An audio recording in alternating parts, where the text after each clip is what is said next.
হরে কৃষ্ণ। গীতার বাণী। জীবনের সবচেয়ে কঠিন মুহূর্তে ভগবান বলেন না, সব ঠিক হবে। তিনি বলেন, তুমি ঠিক থাকো, বাকিটা আমি দেখব।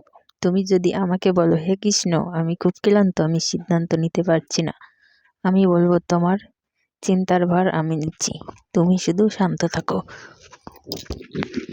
তুমি যদি ভেবে থাকো, এত ভুল করলাম, এখন আর কি হবে, তবে জেনে রাখো, ভগবান শ্রীকৃষ্ণ বলেন, আমি অতীত দেখি না, আমি হৃদয় দেখি। তুমি এখন ফিরে এসো, আমি আগের চেয়েও বেশি তোমায় আপন করব। আমি তো প্রতিটি মুহূর্তে তোমার পাশে দাঁড়িয়ে থাকি, কিন্তু তুমি নিজে ভয়, হতাশা আর দ্বিধার কোলাহলে আমার কণ্ঠ শুনতে পাও না। শুধু একবার শান্ত হও, আমি তোমার হৃদয় এ কথা বলবো। কর্মণ্য ব্যাধি কারস্তে মা ফলে সুকুদচান। হে অর্জুন, তোমার অধিকার কেবল কর্মের মধ্যে, ফলের মধ্যে নয়। তুমি কখনো কাজের ফলকে নিজের লক্ষ্য বা উদ্দেশ্য করো না, এবং কর্ম না করার দিকেও তোমার আসক্তি যেন না হয়। তোমার নিয়তি কর্মই তুমি করে যাও, কারণ কর্ম করার অধিকার্যতার চেয়ে শ্রেয়। সর্বধমান পরিত্যাজ্য মামেক শরণ ভজ, আহম সর্ব পাপে ভয় মশম মা সুচ। হে অর্জুন, সকল ধর্ম কর্তব্য ত্যাগ করে একমাত্র আমার শরণ নাও, আমি তোমাকে সমস্ত পাপ থেকে মুক্ত দেব। কোনো দুঃখ বা চিন্তা করো না।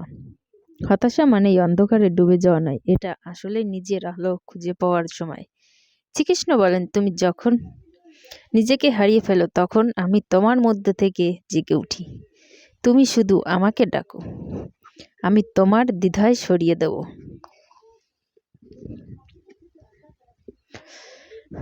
কলব মাংস গহম পার্থ নৈত পদতে ক্ষুদ্রম হৃদয় দৌর্লভ্যম তপ্ত পরন্তপ। হে পার্থ, তোমার এই দুর্বলতা, এই ভীরুতা তোমার জন্য শ্রবণ নয়। এই ক্ষুদ্র মনোবল ও ভয় ত্যাগ করে উঠে দাঁড়াও। ভগবান বলেন, সন্দেহ মনকে অস্থির করে, সাহসকে বিনষ্ট করে এবং কাজকে শ্রদ্ধাবান লভ্যতি জ্ঞানম তৎপরম সঞ্চরিয়ম জ্ঞান লব্ধ পরম শান্তিম অচিচরে নাহি গচ্ছিত।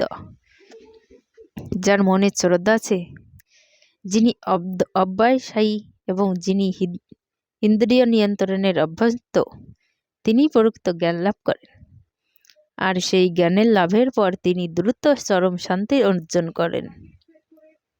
জাগতিক বন্ধন থেকে নিজেকে উদ্ধারের দায়িত্ব সম্পূর্ণভাবে তোমার নিজেরই। আমাদের ভিতরে মনই পারে নিয়ন্ত্রণ তো প্রবৃত্তি। তুমি যদি আমাকে ডাকতে না পারো, তাও আমি তোমার পাশে থাকি, ভক্তি চিৎকার নয়, হৃদয়ের টানে। তুমি শুধু একবার মনে মনে বলো, হে কৃষ্ণ, আমি শুনে নেই। তুমি এখন যা বুঝতে পারছো না, সেটা তোমার জীবনের সবচেয়ে বড় আশীর্বাদ হতে চলেছে। দ্বিধা সবসময় ভয় থেকে আসে। ভয় আসলে আমার প্রতি বিশ্বাসের অভাব। ভগবান বলেন, এই সময়টাকে তোমার জন্য পরীক্ষার সময় নয়, প্রশান্তির সময়। চুপচাপ থাকো, প্রার্থনা করো, কারণ যে স্থির সেই ঈশ্বরের সংকেত শুনতে পায়। সময় হয়তো বিলম্ব মনে হতে